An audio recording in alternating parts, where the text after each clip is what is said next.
الحمد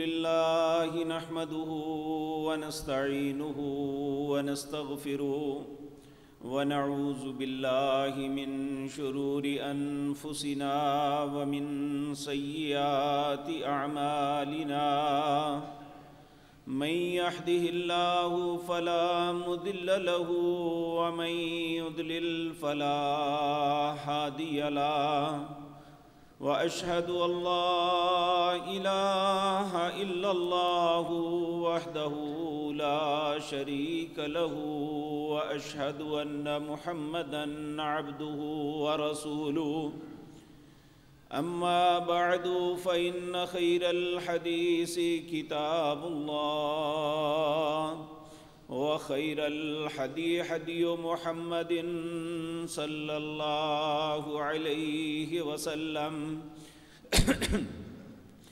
وشر الأمور محدثاتها وكل محدثة بدعة وكل بدعة ضلالة وكل ضلالة في النار رب اشرح لي صدري ويسر لي أمري واحلل عقدة من لساني يفقهوا قولي اللهم انفعنا بما علمتنا وعلمنا ما ينفعنا وزدنا علما رب أوزعني أن أشكر نعمتك التي أنعمت علي وعلى والدي وأن أعمل صالحا ترضاه وأصلح لي في ذريتي إني تبت إليك وإني من المسلمين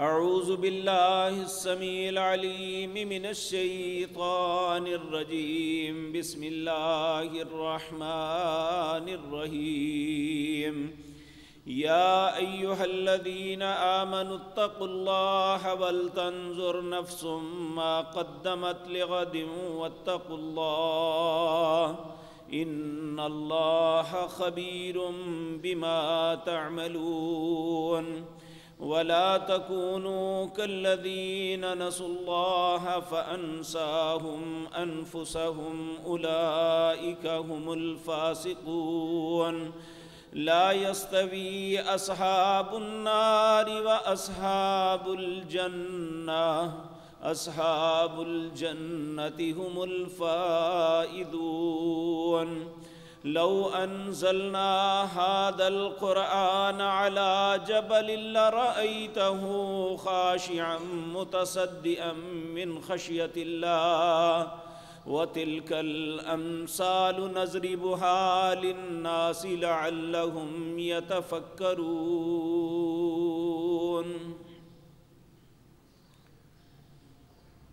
حضرات محترم،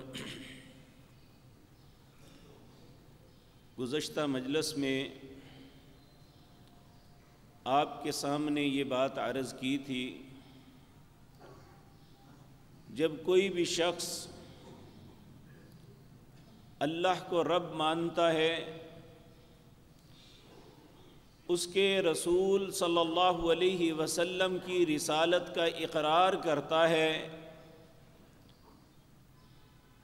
اور اس کتاب ہدایت جس کا نام قرآن ہے اسے کتاب حق تسلیم کرتا ہے، ان ساری باتوں کے باوجود اگر وہ اللہ کے ذکر سے اعراض کرتا ہے تو اس کا کتنا خوفناک انجام ہے۔ اللہ رب العزت ہم سب پہ رحم فرمائے، اور یاد رکھیں اللہ مالک ہمیں اپنی ذات کا اتنا احساس نہیں ہے جتنا اللہ رب العزت کو ہمارا احساس ہے۔ اللہ رب العزت انسانوں کے متعلق واضح طور پہ یہ بات ارشاد فرماتے ہیں، ما یفعل اللہ بعذابکم، لوگوں مجھے بتاؤ تو صحیح میں تمہیں عذاب کر کے کیا کروں گا، کیا ملے گا مجھے تمہیں عذاب کر کے؟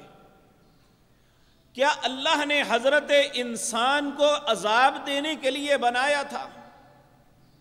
یقینی بات ہے نہیں۔ انسان اپنا گڑھا خود کھودتا ہے، وہ اللہ رب العزت کے احسانات کا شکر ادا کرنے کے بجائے اس کے ہر حکم کی عدولی کرتا ہے، اس لیے رب ناراض ہو جاتے ہیں۔ تو اللہ رب العزت آج مجھے اور آپ کو کتنے پیار سے مخاطب ہیں۔ اللہ فرماتے ہیں سورۃ حشر 28واں پارہ اس کا آخری رکوع، اللہ فرماتے ہیں یا ایھا الذین آمنو، اے لوگو جو ایمان لائے ہو، اتقوا اللہ، اپنے رب سے ڈر جاؤ، وَلْتَنْظُرْ نَفْسٌ مَا قَدَّمَتْ لِغَدٍ،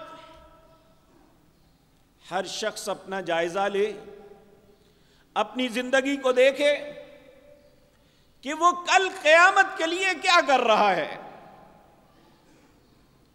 اور پھر دوسری مرتبہ پھر کہا واتقوا اللہ، اللہ سے ڈر جاؤ، ان اللہ خبیر بما تعملون، بے شک تمہارا رب ہر تمہارے عمل کو جانتا ہے، اسے خبر ہے جو ہم ظاہراً کرتے ہیں اور جو چھپ کے کرتے ہیں۔ اور حقیقت بات یہ ہے کہ شاید مجھے اور آپ کو اپنے گناہوں کا اتنا نہیں پتہ جتنا اللہ رب العزت کو ہماری خطاؤں کا پتہ ہے۔ اس لیے اللہ رب العزت ہمیں کہتے ہیں وَلَا تَكُونُوا كَالَّذِينَ نَسُوا اللَّهَ، تم ان لوگوں کی طرح نہ ہو جانا، یعنی ہر آنے والے انسان کو یہ بات کہی جا رہی ہے۔ پہلی بات تو یہ اتقوا اللہ وَلْتَنْظُرْ نَفْسٌ مَا قَدَّمَتْ لِغَدٍ، اللہ سے ڈر اور دیکھ کل کے لیے کیا کر رہے ہو۔ اور اس کے لیے کسی مفتی مولوی صاحب سے پوچھنے کی ضرورت نہیں ہے، ہر انسان اپنے دل سے سوچ کے اپنی زندگی کا جائزہ لے کے اس کا فیصلہ خود کر سکتا ہے کہ میں کیا بو رہا ہوں اور اس کا نتیجہ کیا نکلے گا۔ کسی سے کوئی بات ڈھکی چھپی نہیں ہے۔ یہ الگ بات ہے کہ ہم ڈیٹ بن جاتے ہیں، کہتے ہیں کچھ نہیں ہوگا، اور سستی اور کاہلی کا مظاہرہ کرتے ہیں۔ یہی وہ چیزیں ہیں جو انسان کو غفلت کا شکار کر کے اللہ کے ذکر سے دور کر دیتی ہیں۔ آج کی مجلس میں چند وہ اسباب آپ کے سامنے عرض کروں گا۔ حقیقی بات یہ ہے کہ ہم نے انہیں اپنی زندگی کا حصہ بنایا ہوا ہے، حالانکہ وہ ہمارے لیے زہر قاتل ہیں۔ تو اللہ رب العزت دیکھیں آج کتنے پیار سے ہمیں کہہ رہے ہیں وَلَا تَكُونُوا كَالَّذِينَ نَسُوا اللَّهَ، ان لوگوں کی طرح نہ ہو جانا جنہوں نے اللہ کو بلایا، حقیقتاً انہوں نے اللہ کو نہیں بلایا تھا، فَأَنْسَاهُمْ، وہ اپنے آپ کو بھول گئے تھے کہ میں جو کر رہا ہوں اس کا بھگتنا پڑے گا۔ اولئک ھم الفاسقون، اللہ فرماتے ہیں یہی تو فاسق لوگ ہیں۔ فاسق ایمان کی ضد ہے۔ اور میرے عزیز بھائیوں، آج سب سے پہلی اور بڑی بات جو ہے جو ہمیں اللہ کے ذکر سے دور کر رہی ہے، اللہ اس کا تذکرہ قرآن میں کرتے ہوئے ہمیں سمجھاتے ہیں، وہ یہ ہے کہ ہم یہ سمجھتے ہیں کہ اچھے اور برے میں کوئی فرق نہیں ہے، بحیثیت انسان ہم برابر ہیں، وہ کلمہ پڑھتا ہے تو ہم بھی پڑھتے ہیں، وہ ایسا کرتا ہے تو ہم بھی ایسے کرتے ہیں۔ اللہ رب العزت فرماتے ہیں نہیں، یہ سوچ غلط ہے۔ یہی سوچ ایسی ہے جو انسان کے اندر نیکی کے جذبات کو ختم کر دیتی ہے۔ آج آپ دیکھیں کسی بھی مجلس میں بیٹھے ہوئے ہم یہ بات بڑے ہنس کے کہہ دیتے ہیں، جی مولوی بخشے گئے تو ہم سب جنت میں چھلانگے لگاتے ہوئے چلے جائیں گے۔ پہلی بات تو یہ کہ مولوی جنت کا ٹھیکیدار نہیں ہے،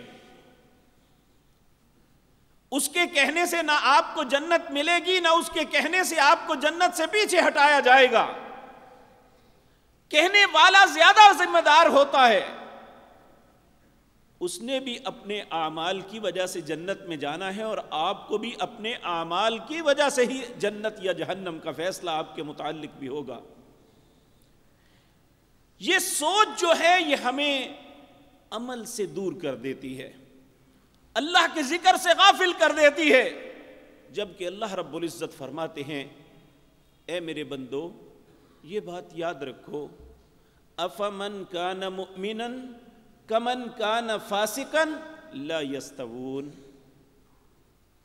ایک وہ شخص جو ایماندار ہے، جو اللہ کو رب مان کے اس کے ہر حکم کی تعمیل کرتا ہے اور اس کے رسول کی سنتوں طریقوں کو اپنی زندگی کا لائحہ عمل بناتا ہے اور کتاب کو اپنے لیے ہدایت اور ایمان سمجھتا ہے، کمن کان فاسقا، کیا وہ ایک ایسا شخص جس کی زندگی کا طریقہ کار یہ ہے کہ وہ گناہ ہی کرتا چلا جاتا ہے، لا یستوون، یہ کبھی بھی برابر نہیں ہو سکتے۔ آج ہماری سوچ یہ بنی ہے کہ ہم برائی کو ڈسکریج کرنے کے بجائے، نیکی کو اپریشیٹ کرنے کے بجائے، ہم ہر نیکی کے کام کو اس کی حوصلہ شکنی کرتے ہیں، اور ہر برائی کے کام کی حوصلہ افزائی نہ کریں تو خاموشی ضرور اختیار کرتے ہیں۔ اگر ایک شخص نماز پڑھتا ہے تو ہمیں اسے اپریشیٹ کرنے کے بجائے اگر اس کے سے زندگی میں کوئی غلطی ہو جاتی ہے تو جو اس کی اچھائی ہے ہم اسے گالی کے طور پہ استعمال کرتے ہیں، یہ نہیں کہ یہ مجھ سے تو بہتر ہے، میں تو نماز بھی نہیں پڑھتا، یہ کم از کم نماز تو پڑھتا ہے۔ میں اپنی غلطیوں کو محسوس کرنے کے بجائے میں اس کی اچھائی کو تانا بناتا ہوں۔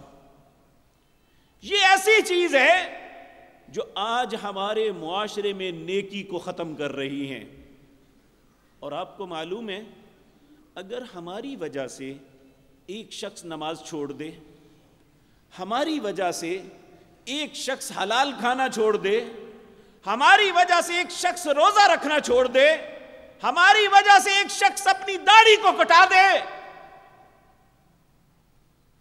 ہماری وجہ سے ایک شخص سچ بولتا تھا وہ جھوٹ بولنا شروع کر دے، کل اللہ کی عدالت میں اس کا جو جرم ہوگا وہ تو اپنی جگہ، ہمیں بھی اس کے سارے جرائم میں حصہ دار بنا کے کھڑا کیا جائے گا۔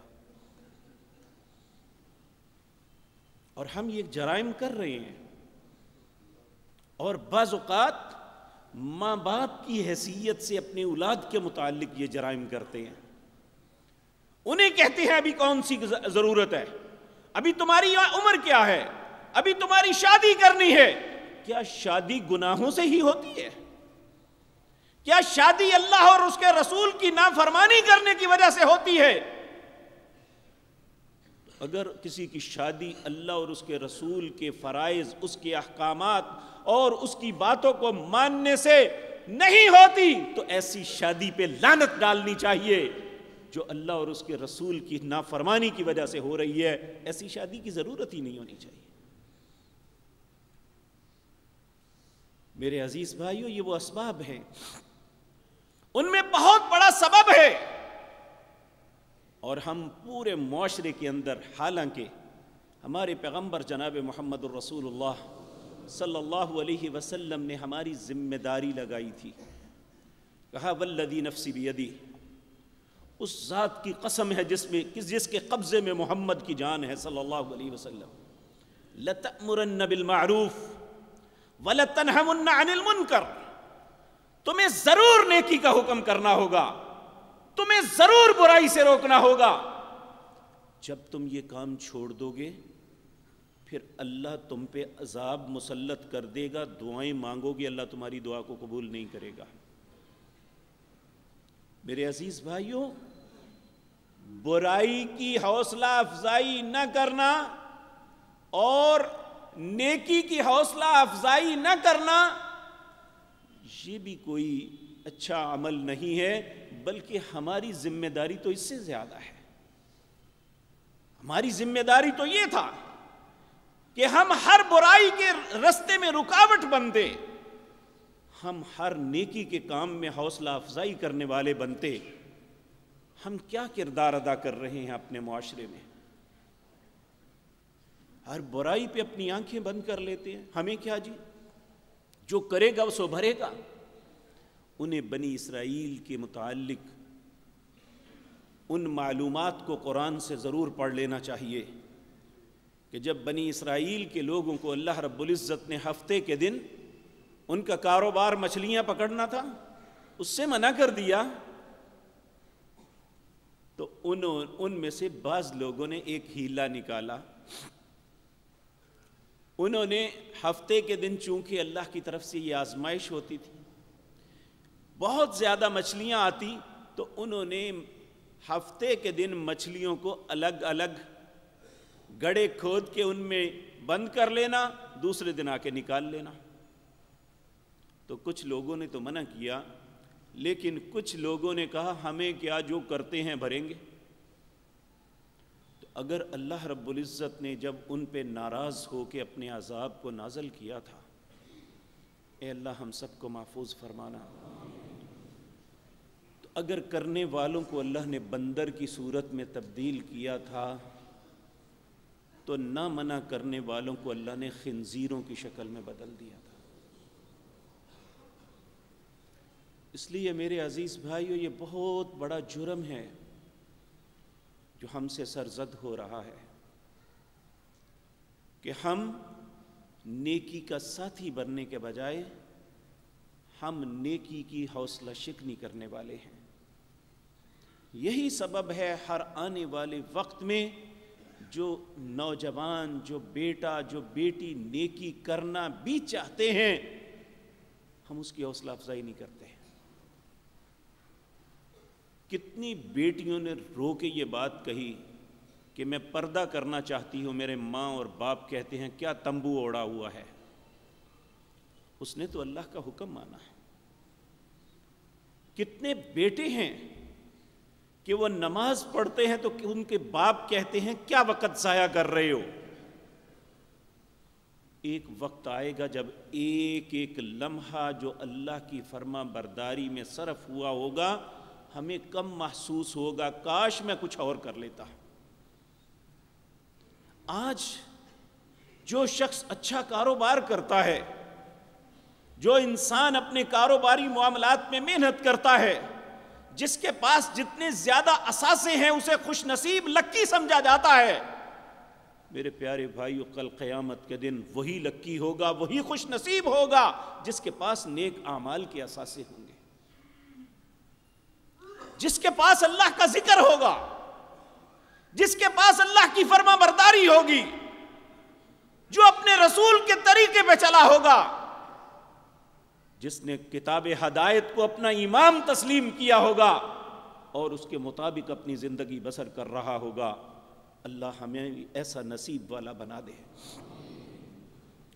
تو پہلی بات، یہ بہت بڑا جرم ہمارے معاشرے میں جو ہو رہا ہے اور جو ہم سب اس میں ذمہ دار ہیں الا ماشاء اللہ، کہ ہم برے اور اچھے کو برابر سمجھتے ہیں، برائی اور اچھائی کو برابر سمجھتے ہیں، جبکہ اللہ رب العزت فرماتے ہیں افمن کان مؤمنا کمن کان فاسقا لا یستوون۔ یہ ہو ہی نہیں سکتا ایماندار اور گناہ کرنے والا یہ برابر ہو جائیں۔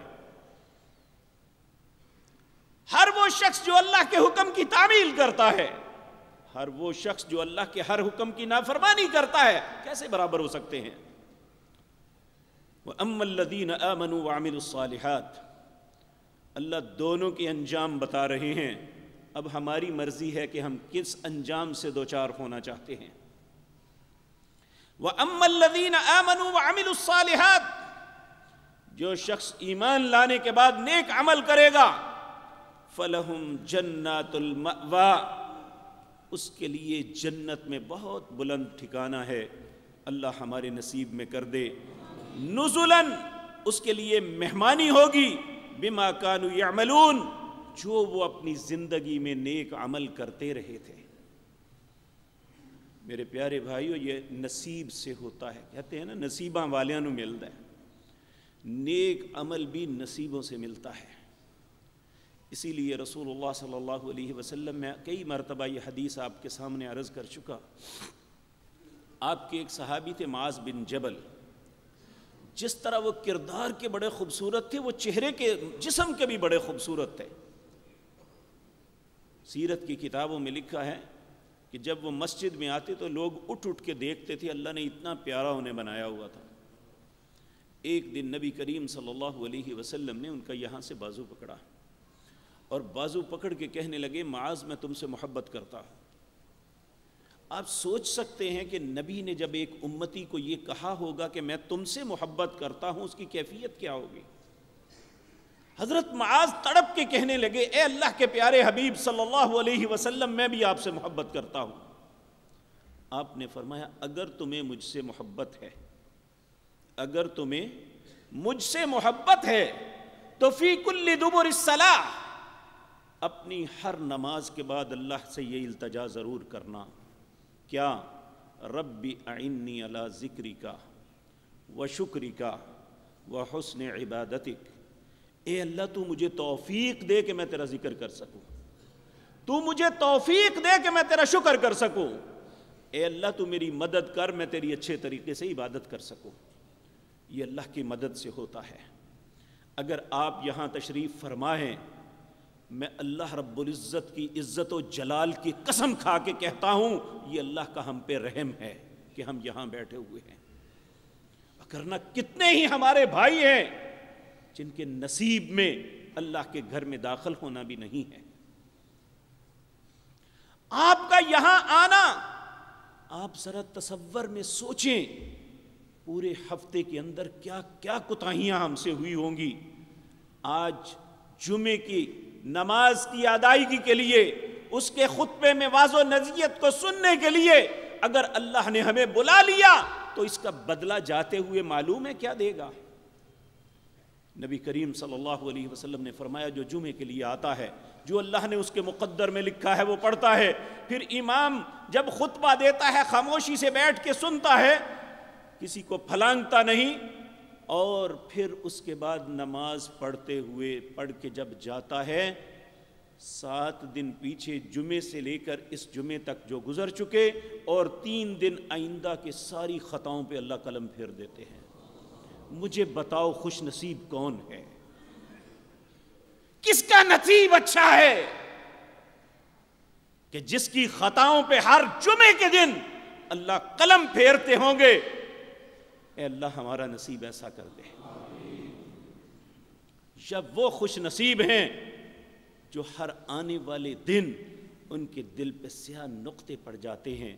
نبی صلی اللہ علیہ وسلم نے فرمایا، جس نے ایک جمعہ نہ پڑھا اس کے دل کو 1/3 کالا کر دیا جاتا ہے، جب وہ دوسرا چھوڑتا ہے تو پھر تیسرا چھوڑتا ہے، اللہ اس کے دل کو سیاہ کر دیتا ہے اور اسے غافلوں اور فاسقوں میں لکھ دیتا ہے۔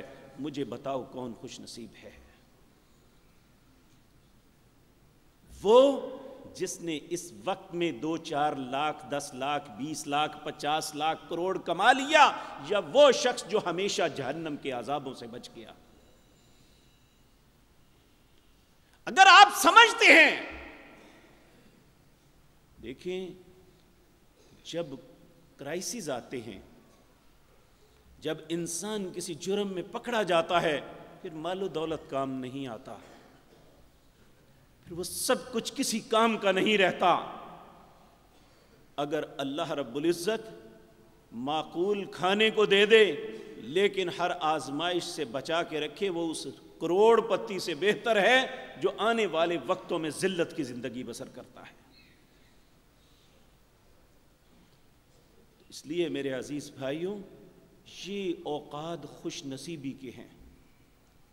اپنے لیے اور دوسرے کے لیے پسند کریں۔ اگر ہم کسی بچے کو اللہ کے گھر میں آتے ہوئے دیکھتے ہیں، اگر کسی نوجوان کو دیکھتے ہیں، تو ہمیں اسے پیار کرنا چاہیے، اس کی حوصلہ افزائی کرنی چاہیے۔ یقین مانیے اگر آپ کی وجہ سے ایک شخص برائی کی زندگی کو ترک کر کے نیکی کی طرف آ جاتا ہے تو آپ کا یہ عمل اتنا خوبصورت ہے۔ سیدنا علی رضی اللہ تعالیٰ عنہ کہتے ہیں ایک شخص کو میں اسلام کی طرف، نیکی کی طرف لے آؤں، میں پسند کرتا ہوں مجھے بے شمار سرخ اونٹ مل جائیں، مجھے وہ نہیں چاہیے، یہ زیادہ بہتر ہے، شاید اس عمل کی وجہ سے اللہ میری بخشش فرما دے۔ اس لیے میرے عزیز بھائیو، ہمیں نیکی کو اپریشیٹ کرنا چاہیے، اس کی حوصلہ افزائی کرنی چاہیے، ان نوجوانوں سے پیار کرنا چاہیے جو جوانی کے باوجود اللہ کے گھروں میں آتے ہیں، ان کی حوصلہ شکنی نہیں کرنی چاہیے، کیونکہ اللہ رب العزت نے انجام دونوں کا مختلف رکھا ہے۔ وَأَمَّا الَّذِينَ آمَنُوا وَعَمِلُوا الصَّالِحَاتِ فَلَهُمْ جَنَّاتُ الْمَأْوَى نُزُلًا بِمَا كَانُوا يَعْمَلُونَ، اور اس کے برعکس وَأَمَّا الَّذِينَ فَسَقُوا، جو اللہ کے ذکر سے اعراض کرتا ہے، ہر گناہ کے کام میں اپنی ٹانگ ڈال دیتا ہے، وَأَمَّا الَّذِينَ فَسَقُوا فَمَأْوَاهُمُ النَّارُ، ان کا ٹھکانہ جہنم ہے۔ كُلَّمَا أَرَادُوا أَن يَخْرُجُوا مِنْهَا، جب بھی وہ اس سے تنگ آ کے باہر نکلنے کی کوشش کریں گے، اعیدوا فیہا، پھر وہیں پہ لٹا دیے جائیں گے، وقیل لہم ذوقوا عذاب الحریق، انہیں کہا جائے گا کہ یہ آگ کے عذاب کو چکھو، الذی کنتم بہ تکذبون، جو تم اللہ کے احکامات کو جھٹلاتے تھے، آج اس کا بدلہ یہ ہے۔ یہ پہلا سبب ہے، انسان جو ہے اللہ کے ذکر سے خود بھی اور معاشرے کا ہر فرد دور ہو رہا ہے کہ ہم اچھے اور برے کو برابر سمجھنے لگے ہیں، جبکہ اللہ رب العزت فرماتے ہیں لا یستوی اصحاب النار و اصحاب الجنہ، لوگوں آگ والے اور جنت والے برابر نہیں ہو سکتے، اصحاب الجنت هم الفائزون، اصل کامیاب وہ ہے جو جنت والا بن جائے۔ نبی کریم صلی اللہ علیہ وسلم آپ ان دو باتوں پہ بڑی اللہ کی منتیں کرتے تھے، اللہم انی اسألک الجنہ، اے اللہ میں تجھ سے جنت کا سوال کرتا ہوں، وَأَعُوذُ بِكَ مِنَ النَّارِ، اور میں تجھ سے آگ کے عذاب سے پناہ چاہتا ہوں۔ اور اللہ رب العزت قرآن عزیز کے اندر فرماتے ہیں فَمَنْ زُحْزِحَ عَنِ النَّارِ وَأُدْخِلَ الْجَنَّةَ فَقَدْ فَازَ، جسے جنت میں داخل کر دیا گیا، آگ سے بچا لیا گیا، یہی تو کامیاب ہے۔ یہ کامیابی نہیں کہ میں نے یا آپ نے پراپرٹیز کتنی بنا لی ہیں، یہ کامیابی نہیں ہے کہ ہم نے پڑھ لکھ کے کتنا بڑا منصب حاصل کر لیا ہے، کامیابی یہ ہے فمن زحزح عن النار، اللہ کی نظروں میں یہ ہے فمن زحزح عن النار وادخل الجنۃ فقد فاز، جو آگ سے بچا لیا گیا، جو جنت میں داخل کر دیا گیا، فقد فاز، سمجھ لو صرف وہ کامیاب ہے۔ اور وہ کامیابی کیسے ملے گی؟ دیکھیں میرے عزیز بھائیوں، ہماری زندگی ایک امتحان ہے، ہم ہر قدم جو اٹھاتے ہیں کسی بھی معاملے میں، زندگی کے کسی بھی معاملے میں، اس میں ہر قدم کے اوپر ہمارے سامنے دو رستے ہیں، ایک حلال ہے، ایک حرام ہے، اور یہی ہماری آزمائش ہے۔ اس وقت انسان برباد ہو جاتا ہے جب وہ حرام چیز کو برا سمجھنا چھوڑ دیتا ہے۔ نبی کریم صلی اللہ علیہ وسلم نے فرمایا، حضرت عبداللہ بن مسعود رضی اللہ تعالی عنہ آپ فرماتے ہیں رسول اللہ نے فرمایا ان المؤمن، مومن وہ ہے یرا ذنوبہ، جب وہ کسی گناہ کو دیکھتا ہے، کأنہ قاعد تحت جبل، وہ محسوس کرتا ہے جس طرح میں نیچے بیٹھا ہوں میرے اوپر پہاڑ ہے. یخاف ان یقع علیہ، اور وہ خوف زدہ ہے میرے اوپر نہ گر جائے. یعنی کوئی گناہ کرنے، کوئی گناہ دیکھنے کے وقت ایک مومن کی کیفیت یہ ہوتی ہے. اب یہ ایک معیار مجھے اور آپ کو دیا ہے کہ ہم کتنے مومن ہیں یا کتنے دوسرے ہیں. اللہ رب العزت، نبی کریم صلی اللہ علیہ وسلم نے، آپ نے ارشاد فرمایا ان المؤمن، مومن وہ ہے یرا ذنوبہ، جب وہ گناہ کرنے لگتا ہے یا گناہ کو دیکھتا ہے، کأنہ، وہ ایسے سمجھتا ہے، قاعد، وہ بیٹھا ہوا ہے، تحت جبل، پہاڑ کے نیچے، یخاف، اور وہ خوف زدہ ڈر رہا ہے، ان یقع علیہ، کہ اس کے اوپر نہ گر جائے. اب اس کے برعکس وَإِنَّ الْفَاجِرَ، فاجر کی کیفیت کیا ہوتی ہے؟ یرا ذنوبہ، وہ گناہ کو ایسے دیکھتا ہے جیسے کذباب مر علی انف فقال به ہکذا، کہ جس طرح ناک پہ مکھی بیٹھی ہے ایسے اڑا دی، اسی طرح وہ گناہ کو سمجھتا ہے کہ یہ کیا ہے.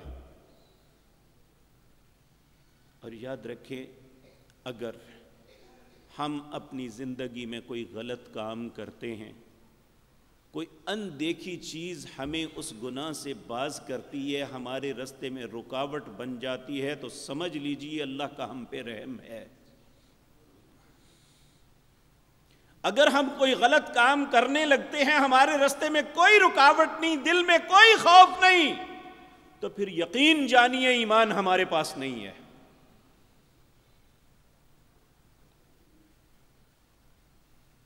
یہ میں اور آپ اس تھرمامیٹر کے ساتھ اپنی زندگی کا بخار چیک کر لیں.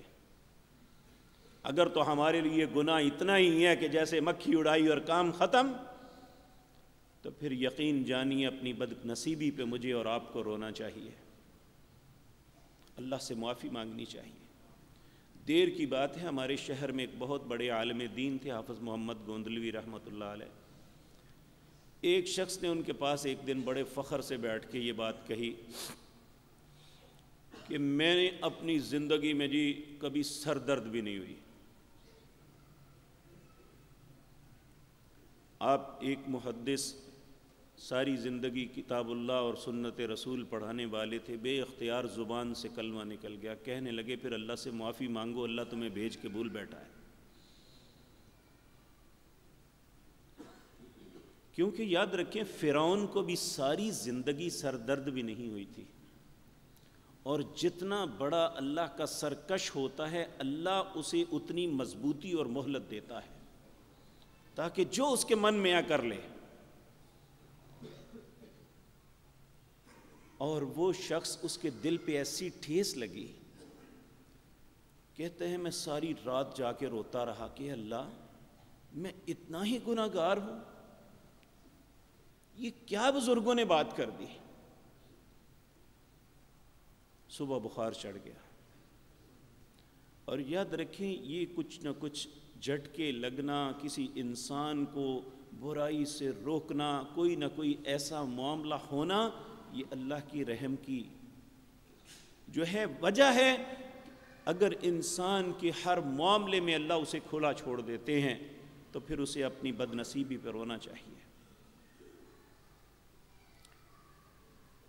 مجھے معلوم نہیں کہ وہ شخص زندہ ہے یا فوت ہو گیا.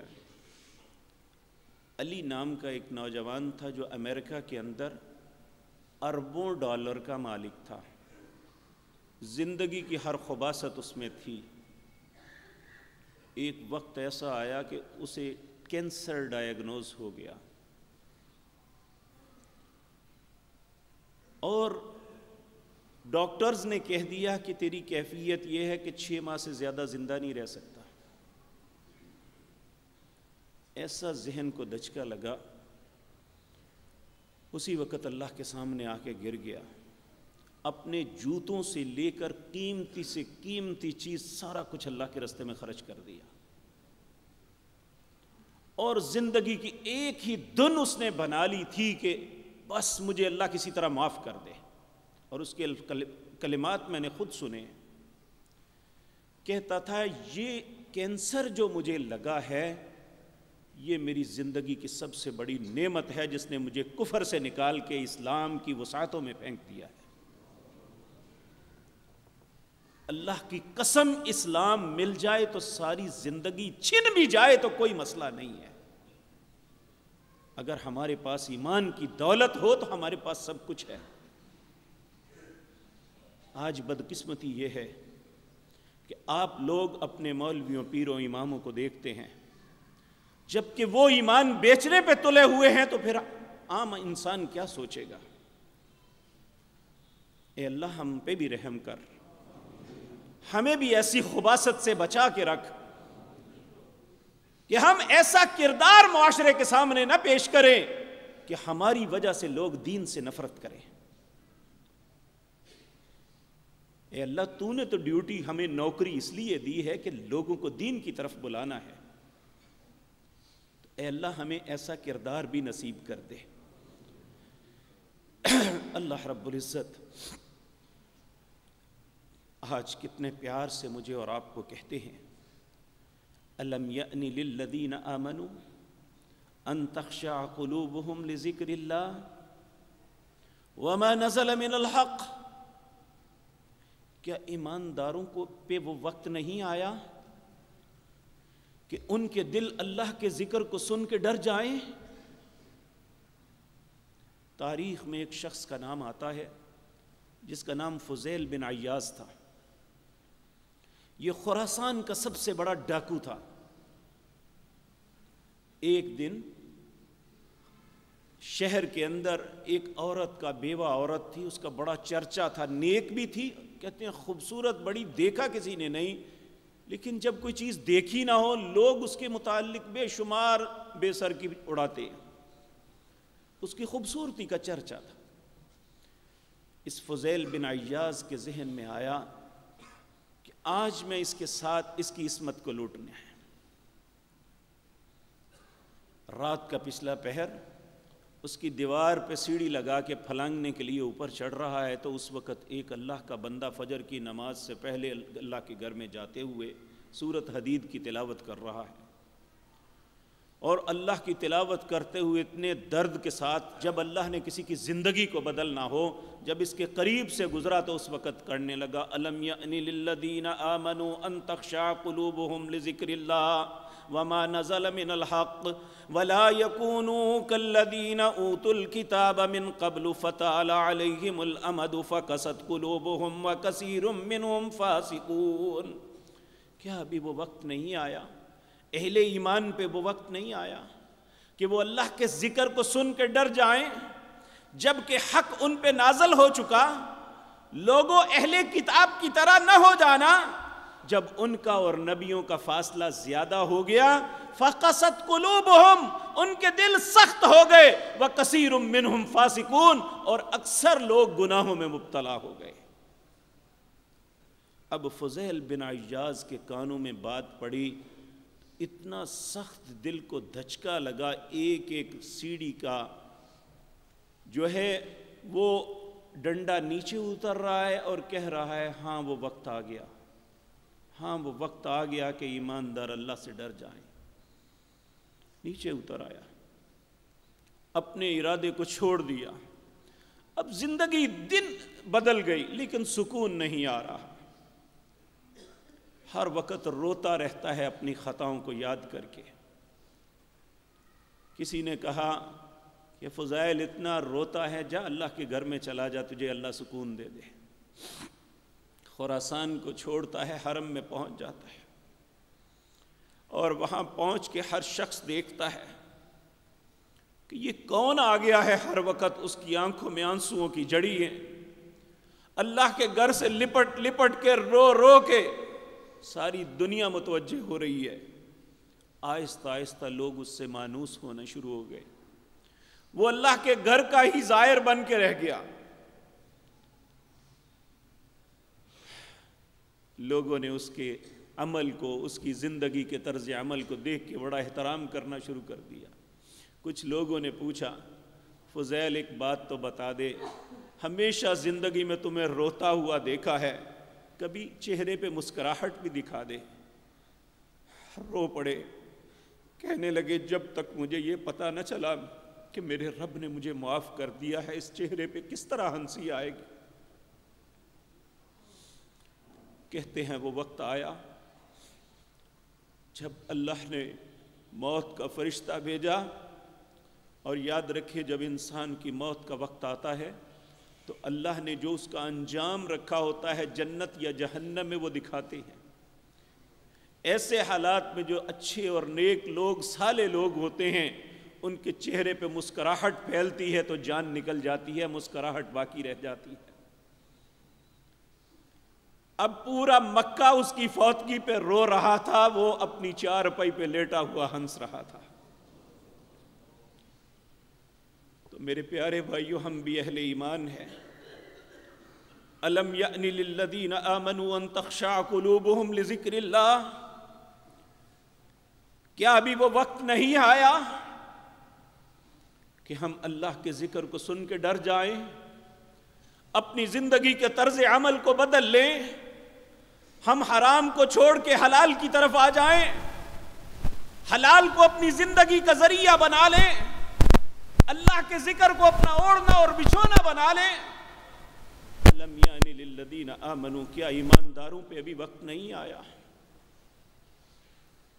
اے اللہ اسی مجلس میں وہ وقت لے آ۔ اے اللہ جس طرح تو نے فضیل بن عیاض کے ذہن کو بدلا تھا، اس کے دل کو بدلا تھا، ہمارے دلوں کو بھی بدل دے۔ نبی کریم صلی اللہ علیہ وسلم نے فرمایا ابن آدم کا دل اللہ کی 2 انگلیوں کے درمیان ہے، جیسے چاہتا ہے پھیر دیتا ہے۔ اس لیے اللہ کے سامنے رو کے التجا کرنی چاہیے، یا مصرف القلوب صرف قلوبنا علی دینک، اے دلوں کو پھیرنے والے ہمارے دل کو اپنے دین کی طرف پھیر لے۔ یا مثبت القلوب ثبت قلوبنا علی طاعتک، اے دلوں کو جمع دینے والے ہمارے دل کو اپنی فرما برداری پہ جمع دے۔